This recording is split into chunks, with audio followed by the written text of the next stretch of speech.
Este é o Cinema em 10 Minutos, o podcast em que nós falamos de cinema em 10 minutos. Aqui é a Karen Soarelli. E aqui é o Guilherme Deisualdi. E hoje o senhor Guilherme vai dirigir bem devagarinho até em casa, porque nós assistimos Avengers Infinity War. Também chamado de Vingadores, Guerra Infinita. Infinito é o número de personagens que tem nesse filme, né? Aproxime o ticket com o código. O Bourbon Shopping agradece a sua visita. Guilherme, traga-nos a sinopse de Vingadores, Guerra Infinita. Esse filme é uma coisa bem interessante enquanto produto. Ele é completamente dependente dos outros filmes do universo Marvel, né? Ele não é um filme avulso. Ele é a culminação de mais ou menos 10 anos de universo expandido no cinema, com um grande vilão que vai ameaçar todos os personagens do universo da Marvel. Meio que é o primeiro vilão que presta da Marvel. Mas em compensação, ele redimiu todos os vilões meia-boca que a Marvel nos apresentou ao longo desses anos. Vilão costuma ser uma coisa meio descartável, né? Eu não acho, assim, no cinema. Alguns dos personagens mais memoráveis da história do cinema são vilões. A lá, Darth Vader, Hannibal Lecter, enfim. Mas no caso da Marvel, os filmes sempre tiveram um problema com os vilões. Eles normalmente eram aquela versão malvada do super-herói, né? Os mesmos poderes, uma coisa meio espelhada, e morria no fim do filme. Eu acho isso tão chato. Os primeiros filmes do Hulk eu não aguentei assistir a batalha final, porque era tipo um monstrão do lado de cá, um monstrão do lado de lá, os dois porradeando. É um problema da Marvel. Chegou a ser criticado por, assim, críticos de nível internacional, e foi uma das coisas que eu realmente não curti no Pantera Negra, por mais que tenha sido um filme legal. O vilão é exatamente isso, e assim, a Marvel já sabia desse problema, já tinha sido apontado por, como eu disse, né, por críticos, por analistas, e eles vão lá e fizeram um vilão que é exatamente uma cópia do herói. Mas esse não é o caso do Vingadores. O vilão realmente é foda. Os diretores já tinham declarado em entrevistas antes do filme que o protagonista do filme era o Thanos, não era o Capitão América, não era o Homem de Ferro, era o vilão, e realmente, ele é o personagem principal do filme, ele é que move a história, e ele bota respeito quando ele tá em cena. Totalmente, eu saí do cinema com essa sensação de que eu fui assistir a história do Thanos. E muito bem contada, por sinal. Esse podcast vai ser um pouquinho difícil de gravar, pelo motivo exatamente contrário ao do último que a gente fez, né? O último não tinha personagem, não tinha roteiro, não tinha história, não tinha nada acontecendo. Não tinha o que falar, o filme era muito ruim. Se você não assistiu, foi o episódio sobre Rampage, Destruição Total, filme com The Rock.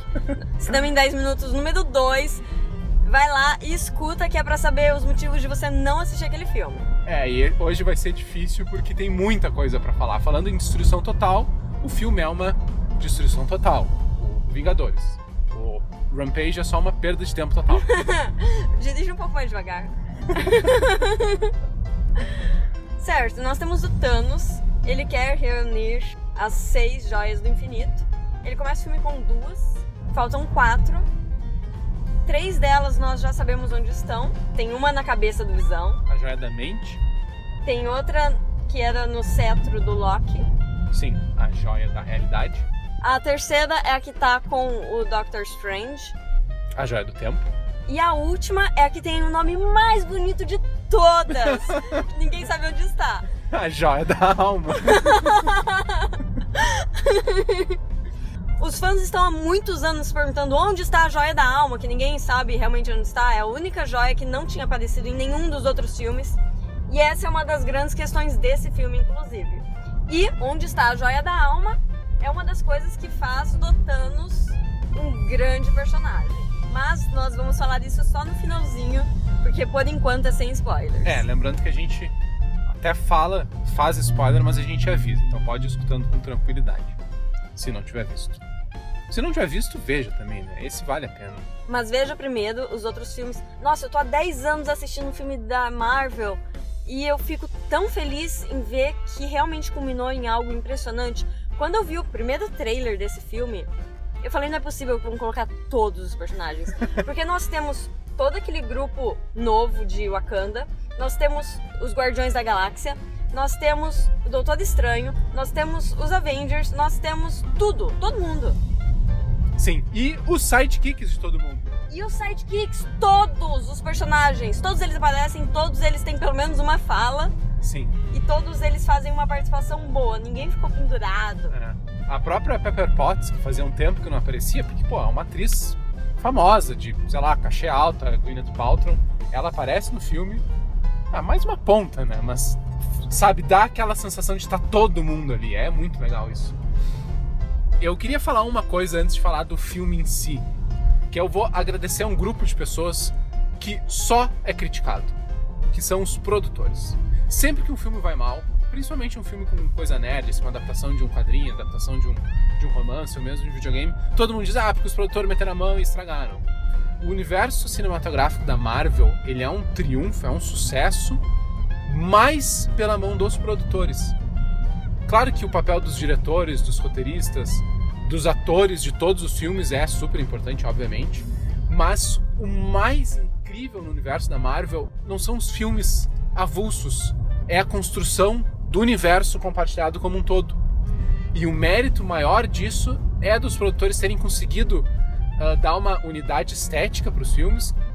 Cada filme tem seu diretor, tem seu estilo, mas eles se encaixam no mesmo universo. Isso é dificílimo de fazer.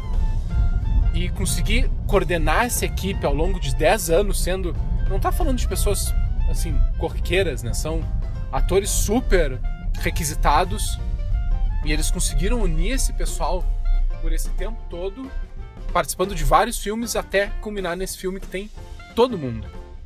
As pessoas sempre criticam os produtores quando eles fazem merda, e de fato fazem merda muitas vezes, mas dessa vez eles acertaram a mão e tem que tirar o chapéu. A equipe de produção da Marvel, os executivos da Marvel, realmente deram uma aula de como fazer um universo compartilhado no cinema. Eles meio que criaram isso, né? É uma coisa nova da nossa era. Eles enxergaram mais do que um palmo à frente, né? Exatamente. Eles enxergaram muito adiante e souberam trabalhar com o que eles tinham e construir isso aos poucos. Agora, outro pessoal que eu gostaria de salientar é da fotografia. Não se fala muito em fotografia em filme de super-herói, mas nesse foi algo que realmente me chamou a atenção. Eram muitos cenários diferentes, muita coisa acontecendo ao mesmo tempo, em locais diferentes, e você sempre sabia onde você estava. Sim. Tinha todo um padrão de cores, toda uma atmosfera. É aquilo que eu tava falando, eles têm uma unidade estética, tu entende que tu tá num universo coeso, mas ao mesmo tempo, cada coisa tem a sua personalidade. Inclusive na questão dos diferentes grupos, né? O filme começa ali, começa com o Homem de Ferro, com, enfim, os heróis da Terra, e quando ele pula pros heróis do espaço, pros Guardiões da Galáxia, a trilha sonora entra com rock dos anos 80, que é o que o Star-Lord escuta, e tu já imediatamente sabe que tá falando dos Guardiões, só com a mudança de música, sabe? Então eles conseguem, ao mesmo tempo que eles encaixam todo mundo no mesmo lugar, eles dão a personalidade pra cada um. E isso que eu tava dizendo é muito difícil de fazer. Tu não fica aquela coisa que parece um quebra-cabeça que não encaixa, mas tu também não fica com uma coisa tudo genérica e sem sal. Esse equilíbrio de tu ter a personalidade de cada herói ou grupo de heróis, mas conseguir botar todo mundo junto, é o trunfo do universo da Marvel. Porque, assim, verdade seja dita, eu vou ser um pouco crítico agora, vou fazer de conta que eu sou crítico de cinema. Os filmes da Marvel, tirando um que outro, não são, oh meu Deus, que maravilhas da sétima arte. Eu acho o Homem de Ferro 1 muito bom, o Capitão América 2 muito bom, o Vingadores 1 muito bom, mas no geral eles são filmes divertidos, não são, assim, geniais. Como eu disse, assim, repetindo, o grande mérito é conseguir amarrar tudo isso numa história que funcione. E eles separaram os Guardiões da Galáxia, o que foi muito legal. Sim. Porque eles tinham essa sensação de ser algo que não encaixava no resto, sabe? Todas as outras histórias se passam muito na Terra, tirando talvez o Thor. Tinha tudo pra não encaixar direito, mas separou metade para um lado, metade pro outro e funcionou muito bem.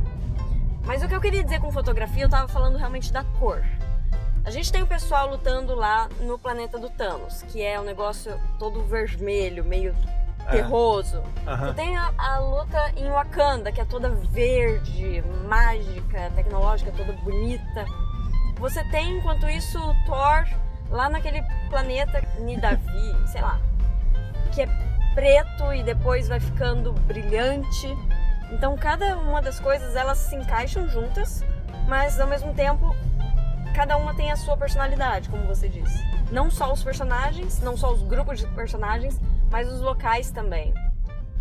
É um verdadeiro universo, né? Inclusive eu tenho que dar o braço a torcer. Eu fui em que eu não curti a mitologia de Asgard quando eles apresentaram no Thor 1, porque eles transformaram os Asgardianos em alienígenas tecnológicos. Eles deram uma diminuída no lado mitológico, no lado mágico, e transformaram numa coisa meio sci-fi. E eu tinha achado que era covardia da Marvel. Eles não quiseram inserir magia no universo por achar que o grande público de repente não ia aceitar. Não, o grande público tem mais facilidade de entender que uma coisa é tecnologia do que magia. Mas agora se encaixou muito bem. Os Asgardianos se encaixaram no universo espacial da Marvel. E eles também conseguiram encaixar magia com a turma do Doutor Estranho. Ficou tão bonito. Sim, inclusive um dos vilões do filme é um mago tremendamente poderoso. Ele é muito legal. Bom, basicamente o filme, como a gente falou, é a busca do Thanos pelas joias do infinito. O que são as joias do infinito? Explicação super rápida. São basicamente os principais artefatos do universo da Marvel. São 6 joias que foram criadas no início, na concepção do universo. Cada uma tem poder absoluto sobre um dos aspectos da criação. O Thanos quer reunir as 6 para ter poder absoluto para matar metade da população do universo inteiro.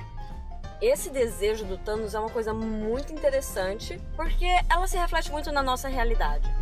Essa semana mesmo que passou, nós tivemos uma tragédia em São Paulo. Caiu um prédio que ele tinha várias famílias que moravam lá dentro e era um prédio invadido.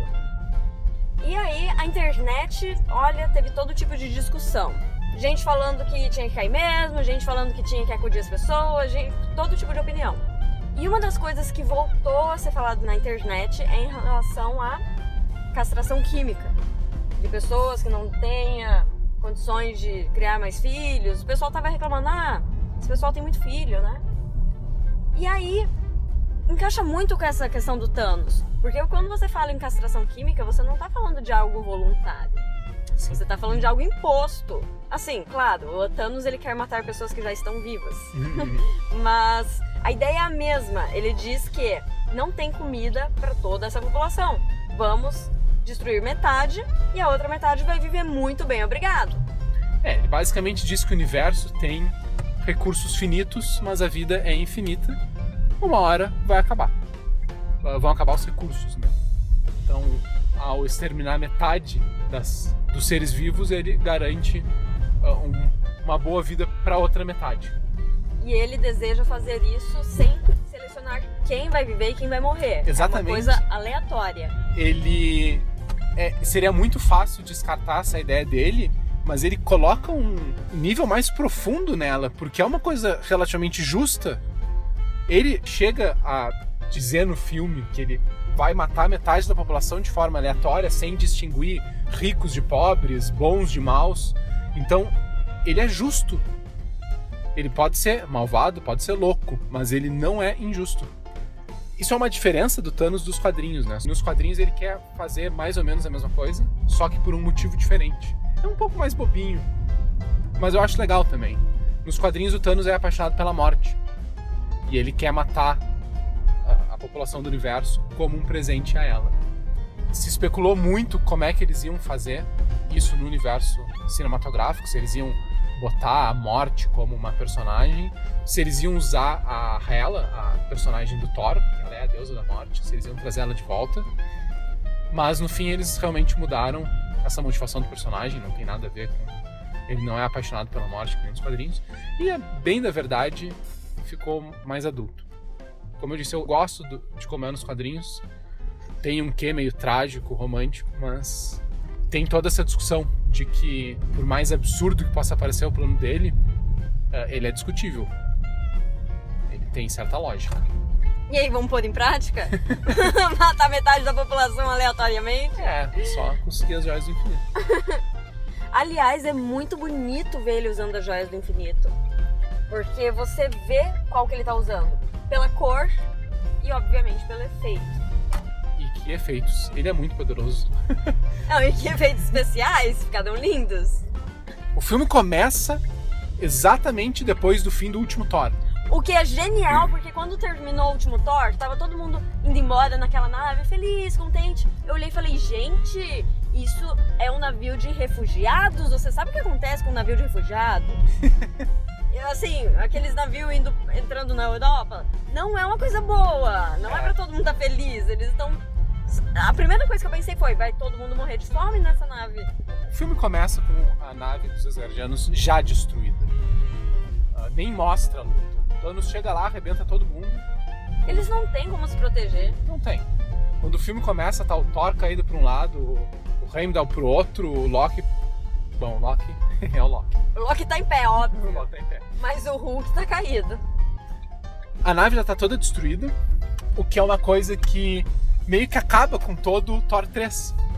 Porque no Thor 3 a única coisa que o Thor consegue fazer é salvar o povo de Asgard. Eles perdem Asgard, né? Thor 3 é o Thor Ragnarok, que é toda aquela profecia do fim de Asgard. E de fato, Asgard é destruída, mas ele salva o povo. E aí no começo desse filme... Mas Ragnarok é isso aí? Ragnarok é morrer todo mundo mesmo. Ele perde o povo. E sabe o que é muito interessante? Esse filme, o início dele destrói completamente todos os esforços do Thor 3, certo? O Thor 3 é justo o filme mais divertido da Marvel. Tu pode gostar ou não, eu não tô analisando se ele é bom. Eu, pessoalmente, gostei bastante. Mas ele é o filme mais humorístico da Marvel. E esse filme, ao acabar com os esforços do Thor no Thor 3, ele já mostra que veio. Aqui não vai ser um filme de comédia, é um filme trágico. Apesar de que tem seus momentos. Ele tem os alívios cômicos e é um filme que precisava, porque ele é bem intenso quando quer, mas no geral ele não... É uma crítica que o pessoal tinha ao universo da Marvel, que era meio bobinho, meio piada demais. Eu não concordo muito com essas críticas, eu acho que ele tem um tom bacana, mas enfim, era uma coisa que o pessoal reclamava e esse filme não tem isso. Como tu disse, tem algumas piadas, tem alguns alívios cômicos, basicamente concentrado nos Guardiões da Galáxia, mas no geral é um filme que se leva a sério. Então, eles estão lá na nave, o Thor derrotado, o Heimdall derrotado, o Loki começa a conversar com o Thanos, é tudo um plano do Loki para distrair o Thanos até o Hulk chegar e encher o Thanos de porrada. A cena é bem legal, o Hulk bate no Thanos, e aí tem os capangas do Thanos, né, que meio que vão ajudar o mestre deles contra o Hulk, até que o líder dos capangas, que é aquele mago que eu mencionei, diz, não, deixa o nosso mestre se divertir. Esses capangas, sinceramente, eles meio que não fazem nada o filme inteiro.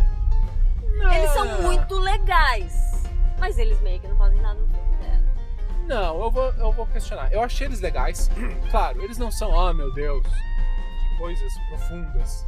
São coadjuvantes, o filme é do Thanos. O mago, que é o líder dos capangas, eu achei ele bem legal. Bem legal. Os outros são mais genéricos, assim, eles meio que não têm muito poder, né? Eles são fortes, ágeis e tal, mas eles não têm uma coisa assim, um movimento especial de cada um, mas eles são bem poderosos. Eles dão uma surra na maior parte dos heróis. E isso, inclusive, é uma coisa que eu achei que o filme lida muito bem, que é a diferença de nível de poder dos heróis. O próprio Thor, ele mostra muito a que veio, ele mostra ali que o Capitão América é legal, a Viúva Negra é legal, é muito bacana ver eles lutando, o próprio Pantera Negra, mas todos esses estão num nível de poder.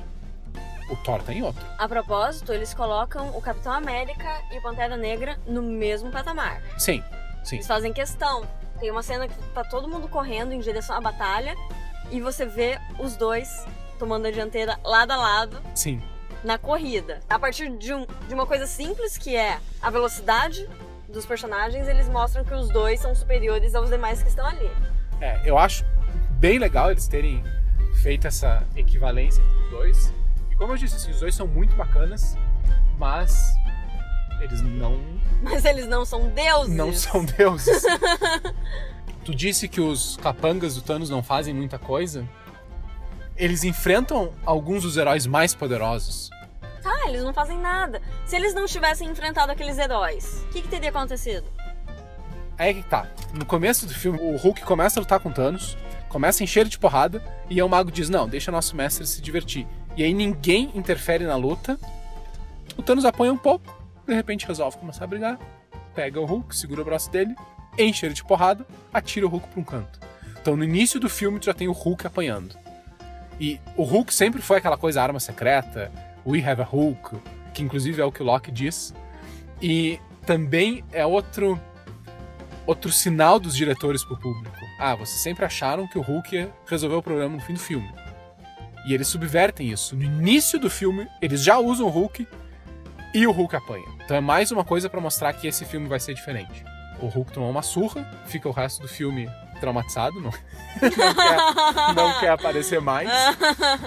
E ainda tô esperando pra ver o Hulk no próximo filme, né? Eu espero um motivo melhor do que tô com medo. Pode ser também. E tu tem uma hora que o Thanos apanha nesse filme, né? Na verdade tem algumas horas que ele apanha. Uma dessas vezes é pra Gamorra. A Gamorra é uma personagem bem legal. Nos quadrinhos ela é bem definida como a maior assassina da galáxia inteira. Ela é extremamente perigosa. E ela encara o Thanos numa cena. Aliás, todas as mulheres estão muito bem nesse filme. Tem uma hora que eu não me segurei. Olha, eu não falo no cinema, mas teve uma hora que eu não me segurei, não teve como. Foi assim, tava a Wanda, o nome da maga? Sim. Tava a Wanda caída, com uma monstra em cima dela. Ela fala, você vai morrer sozinha. Como todo bom vilão, tem que mandar uma bravata. Aí você só escuta uma voz atrás. Mas ela não está sozinha. E é Viúva Negra. Aí do outro lado aparece... Qual que é a sidekick do Pantera Negra? Ela é uma Dora Milaje, mas eu não lembro o nome dela. Enfim, a principal sidekick do Pantera Negra. A mulher que também é negra e careca. E com uma lança. Aparece ela do outro lado e eu falei, caramba, nossa, que lindo. As 4 mulheres começam a lutar. Ficou tão bonito. Ai, fiquei tão feliz em ver aquilo. Sim, e eu até tenho um comentário sobre essa cena que tem a ver com o que eu tô falando, que é a diferença do nível do poder dos heróis. Eu só queria dizer, antes da Gamorra, que ela consegue bater no Thanos sozinha, que é uma coisa que o Hulk não faz. Então mostra o quão foda a Gamorra é. Verdinho por verdinho ela se sobressai nesse filme, ela ganha a disputa. E nessa cena que tu falou da luta das mulheres, bom, agora é spoiler total.